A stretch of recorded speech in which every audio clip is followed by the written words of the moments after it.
नमस्कार मित्रांनो, आज आपण 8वीच्या पुस्तकातील 12वा जो धडा आहे आत्मनेपदीया हे श्लोक आहेत आणि या श्लोकामध्ये सगळी लाल अक्षरामध्ये जी क्रियापदं दिलेली आहेत ती आत्मनेपदी आहेत. आत्मनेपदी आणि परस्मैपदी असे दोन क्रियापदाचे प्रकार आहेत. यापैकी आपण परस्मैपदी पदं शिकलेलो आहोत आणि आत्मनेपदी पदं ही आपल्याला पान नंबर 51 वरती शिकायची आहेत. पण तत्पूर्वी या श्लोकामध्ये जो अर्थ दिलेला आहे तो पाहता पाहता आपल्याला आत्मनेपदी रूपं शिकायची आहेत. आता पहिला श्लोक आहे पहा.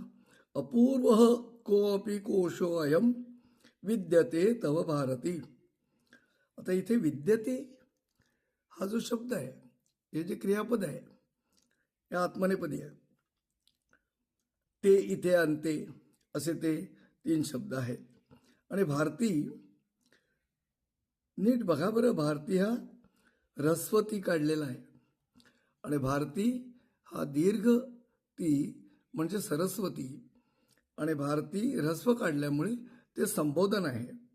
आणि ते सरस्वतीला सांगतायत, कवी सरस्वतीला सांगतायत की तुझा जो कोश आहे, कोश म्हणजे तुझा जो धनाचा साठा आहे, अयम हा तुझा जो कोश आहे तो अपूर्व आहे, म्हणजे त्याला तुलना नाही, तो जगावेगळा आहे. बघा काय म्हणते, अपूर्व कोऽपि कोशोऽयम विद्यते तव भारती. हे भारती, हे सरस्वती देवी, तुझा जो हा कोश आहे, तुझा जो साठा आहे, तुझा जो ज्ञानाचा संग्रह आहे तो अपूर्व आहे. कारण काय? त्याचं कारण जगावेगळं आहे. ते दुसऱ्या ओळीत दिलेलं आहे बघा. व्ययतो वृद्धिम आयाती क्षयम आयाती संचयात. व्ययतो म्हणजे खर्च केल्यावर वाढत जातं. आयाती आणि याती, या हा धातू आहे.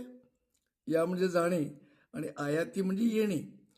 व्यय येतो खर्च केल्यावर वाढतं, वृद्धिम आयाती म्हणजे वाढत जातं. आणि जर शिल्लक ठेवलं, क्षयम आयाती संचयात, संचय केला तुम्ही तर तो कमी कमी होत जातो. असा जगावेगळा तुझा साठा आहे, अशी सरस्वतीची केलेली स्तुती आहे. आणि ज्ञानाच्या संबंधाने दिलेला संदेश आहे की ज्ञान दिल्याने वाढतं आणि जर आपल्याजवळच ठेवलं तर ते हळूहळू कमी कमी होत जातं, विसरायला होतं. आज एवढा श्लोक पुढे, उद्या आपण दुसरा श्लोक पाहूया.